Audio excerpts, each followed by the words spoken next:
Guys, it is Thursday and I did not get into Midwest FurFest in Rosemont, Illinois, but I'm gonna go anyway. I'm risking hundreds, almost $1,000 to be at this event. Hopefully it pays off, but we'll see.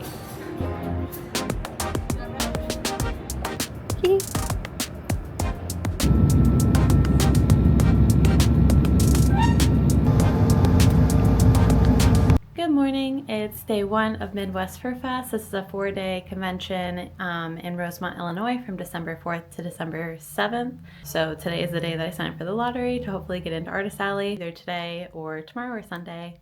But they post the results daily, so I'll keep you updated.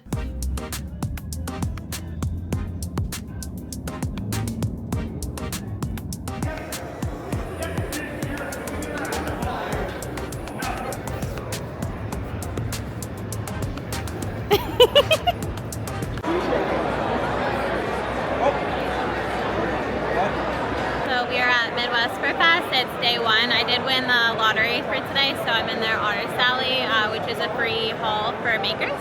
We've been open for about 2 hours, and it's been pretty good so far. I feel like a lot of people are still looking and doing their initial rounds, but hopefully sales will pick up later today. Thank you. Just checking in. It's 4:30. It's definitely picked up a little bit. I feel like the crowd kind of comes in waves, so maybe like once an hour there's a big rush and then it slows down. I made back my cost about an hour ago, so that's good. So it's all in the profit from here, and hopefully I'm able to get in another day this weekend.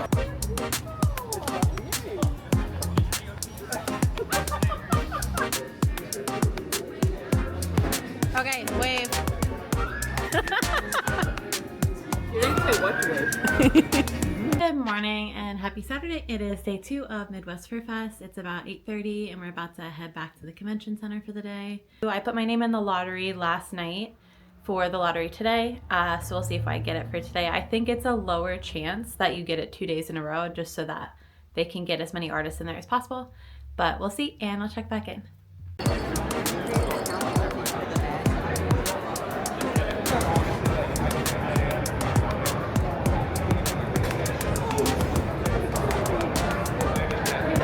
That'll be 10, please.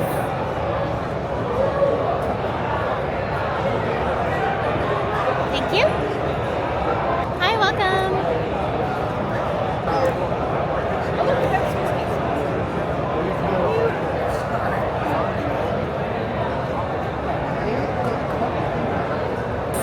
It's 12:14.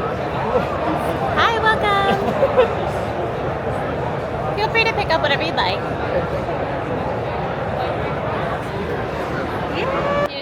Wave. Hey, it's still day 2 of Midwest FurFest. It's 3:38 and it has picked up a little bit. I haven't eaten anything all day, so my friend brought me a care package. Thank you, Grim. So I'm gonna eat that and finish out the rest of the day. We end in 2.5 hours. Perfect! Day 2 of Midwest FurFest is in the books. It was a good day. I didn't really sell as many stickers as I thought I would. I thought that this con would be good for stickers, but I'll know next time if I can come back next year. So yeah, all in all a good day. I'm ready to go have some dinner and go home and rest and do it all again tomorrow. See you then.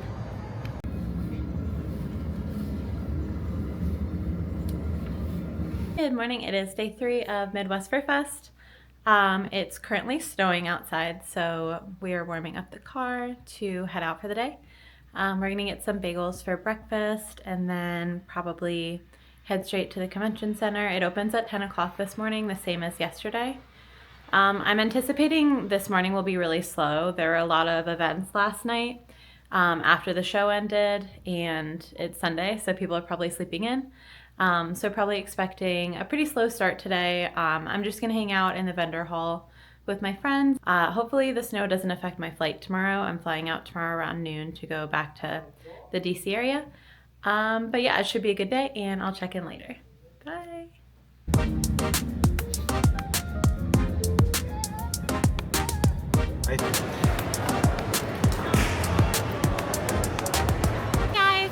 The end of day 3 at Midwest FurFest. I definitely forgot to vlog all day today because I was helping my friends out at Dragon Coop. I'll put their ad down here. Thank you to everybody who came out, who supported me and supported my friends, and hopefully I'll see everybody at another FurCon soon.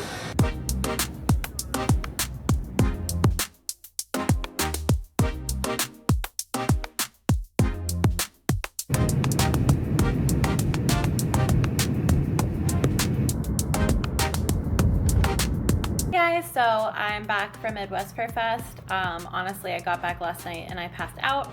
So here's my recap of the weekend.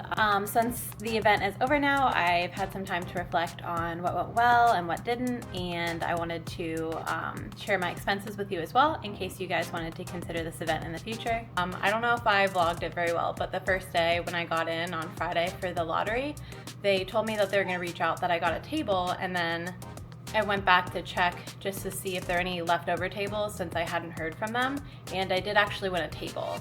So that was a little bit stressful, but I did learn my lesson and just checked really early for the other days. But just keep that in mind that they're dealing with hundreds and hundreds of vendors and there's so much going on that it's just better to double check than assume. And then the last con, I would say, were the food options at the event center were super limited and they were all very expensive. I think like a pretzel was $10 to $12, a sandwich was like $25 to $30. So I would recommend bringing food if you can, or even just door dashing it, because the options that were there were fairly limited and also very expensive. In terms of pros for the event, I would say the biggest pro is that I got in because I didn't go with a plan, and I was really thankful that I won the lottery not only for one day, but for both Friday and Saturday. So I had the opportunity to meet a lot of you guys and I was able to make back my expenses.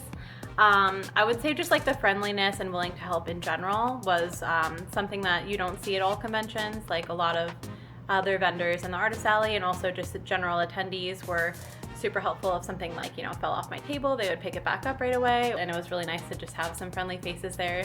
So that was a huge pro for me at this event. I would say like furry culture in general is something I'm fairly new to. I've only done one furry event in the past, and it was a similar feeling that I felt of just like the love and support in the community is really rare and really special. So I felt kind of bad towards the end of the day on Saturday that I didn't have that many options left for people. So I had specific requests of stuff that people wanted to see next year. So if I'm able to get in next year, I'll definitely try to bring more specific things that people were looking for. Okay, so the last thing I want to talk about for this video are my expenses and my revenue for the event. In case you guys are considering to do the event in the future. So the Artist Alley table that I had was free through the lottery. So you put your name in on Friday and then they pull per day to see who gets into the event, and you win a 3-foot table, and your table can only be about 18 inches tall. So it's a really small space, but it's free. If you wanted to apply for a vendor table, those are $400 to $500 each, I think, depending on if you had an inline or a corner. And then I think you can buy up to 2, but don't quote me on that because I did miss the application window for those. My housing was free for this event because I did just stay on the couch of a friend's place. But I did look up that hotels range from about $60 to $100 a night for the Rosemont, Illinois area. My flight, I would say, was around $550, $600. I did have a flight voucher, so I ended up paying around $300.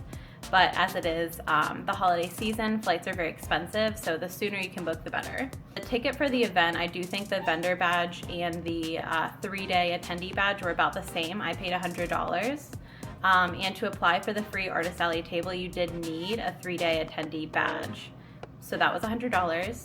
And then my last expense was food. I probably spent about $100 over the weekend. But I don't really count that as an expense because I would have eaten either way. So my goal for the weekend was to make at least 2x all of my expenses, and I did make that. So very happy with the weekend, and I'll definitely try to be back next year. If you found this content helpful, make sure to hit the subscribe button below. My goal is to have 1 new subscriber every video, so if that could be you, I would really appreciate it. Like if you found the content helpful, and if you have any questions about the event, I will do my best to answer about crochet, about the event, about flying, anything I can in the comment section. Feel free to pop those below. And yeah, thanks for watching. Bye!